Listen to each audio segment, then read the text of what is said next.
Hi మచాస్, welcome to story between bat and ball YouTube channel. ఈరోజు మనం ఈ వీడియోలో యాక్షన్ వైజ్ రివ్యూలో చెన్నై సూపర్ కింగ్స్ ఎవరెవరిని రిటైన్ చేసుకున్నారు, అలాగే ఎవరిని టార్గెట్ చేయొచ్చో యాక్షన్లో ఈ వీడియోలో చూద్దాం.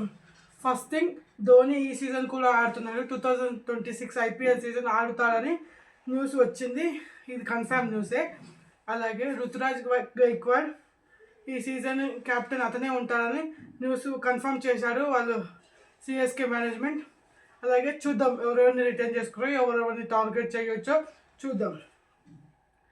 Batsmen Ruturaj Gaikwad captain, Ayush Mhatre, Dewald Brevis.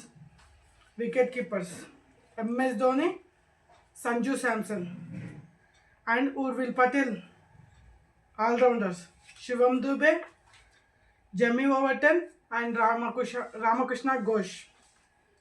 Bowlers Khaleel Ahmed, Gurjanpreet Singh, Mukesh Choudhary, Nathan Ellis, Anshul Kamboj.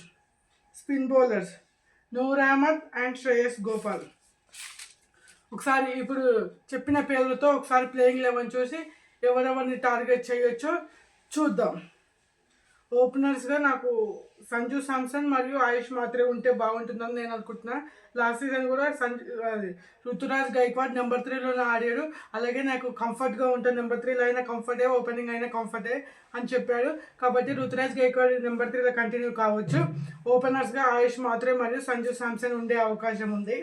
Number 4లో Shivam Dube left hander. Number 4లో Shivam Dube left hander and big సిక్స్లు కూడా కొట్టేవాళ్ళు, స్పిన్నర్స్ని కౌంటర్ అటాక్ చేయగలరు. నెంబర్ 5లో డెవాల్డ్ బ్రేవిస్.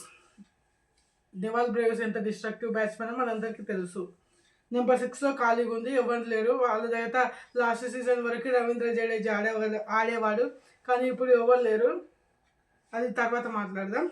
నెంబర్ 7లో MS Dhoni wicket keeper MS Dhoni wicket keeper. Number 8లో నూర్ అహ్మద్. నెంబర్ 9లో ఖాళీగా ఉంది స్పిన్ బౌలర్, ఇంకో స్పిన్ బౌలర్ ఎవరు లేరు.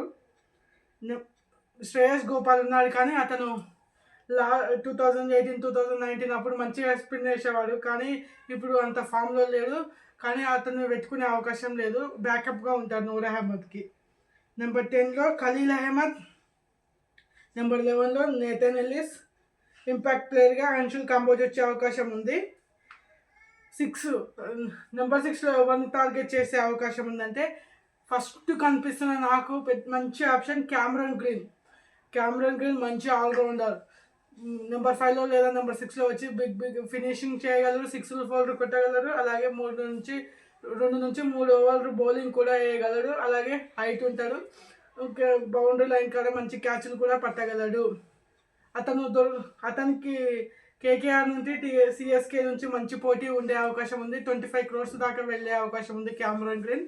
ఒకవేళ అతను లేకపోతే ఆండ్రే రసెల్ పర్ఫెక్ట్గా సెట్ అవుతాడు, ఎందుకంటే ఇతను డెత్ బౌలింగ్ కూడా వేయగలడు, అలాగే ఫినిషింగ్ కూడా చేయగలడు. మంచి ఫీల్డర్, మనకి ఎలాగో తెలుసు. మిడిల్ ఓవర్స్లో డెత్ ఓవర్స్లో మంచి బౌలింగ్ వేయగలడు ఆండ్రే రసెల్. నాకు గ్రీన్ కంటే రసెల్ను కొనుక్కుంటే బాగుంటుందని నేను అనుకుంటున్నాను. మరి మీరు ఏమనుకుంటున్నా కామెంట్లో చెప్పండి. అలాగే నెంబర్ 9లో స్పిన్నర్ కావాలని చెప్పినా కదా, వీళ్ళకి రవి బిష్నాయ్ మంచి ఆప్షన్ అవుతాడు, లెగ్ స్పిన్నర్, వికెట్ టేకర్. ఇతన్ని కొనుక్కునే అవకాశం ఉంది. ఇలా దగ్గర 43 crores ఉన్నాయి కాబట్టి రవి బిష్నాయ్ కొనుక్కునే అవకాశం ఉంది. రవి బిష్నాయ్ని కొనుక్కోకపోతే ఒకవేళ రాహుల్ చౌహాన్ అయినా కొనుక్కునే అవకాశం ఉంది, ఎందుకంటే అతను కూడా లెగ్ స్పిన్నర్, మంచి బౌలర్. మరి మీరు ఎవరిని, అలాగే బ్యాకప్స్ను కూడా కొనుక్కునే అవకాశం ఉంది. ఆయుష్ మాత్రేకి బ్యాకప్, అలాగే రుతురాజ్ గైక్వాడ్ కెప్టెన్ కూడా బ్యాకప్స్ లేవు. అలాగే ఎంఎస్ ధోనికి సంజు శాంసన్ ఎలాగో ఉన్నాడు వికెట్ కీపింగ్. అలాగే నూర్ అహ్మద్కి ఒక spinner backup, Indian or foreign కొనుక్కునే అవకాశం ఉంది. అలాగే ఫాస్ట్ బౌలర్స్కి కూడా బ్యాకప్ కొనుక్కునే అవకాశం ఉంది. వీళ్ళ దగ్గర 43 crores ఉన్నాయి కాబట్టి బ్యాకప్స్ కొనుక్కునే అవకాశం ఉంది. ఎవరు కావాలంటే వాళ్ళని బ్యాకప్గా కొనుక్కునే అవకాశం ఉంది. మరి మీరు ఎవరిని కొనుక్కుంటే బాగుంటుంది అనుకుంటున్నారో కామెంట్లో చెప్పండి. అలాగే మన ఛానల్ని సబ్స్క్రైబ్ చేసుకోండి.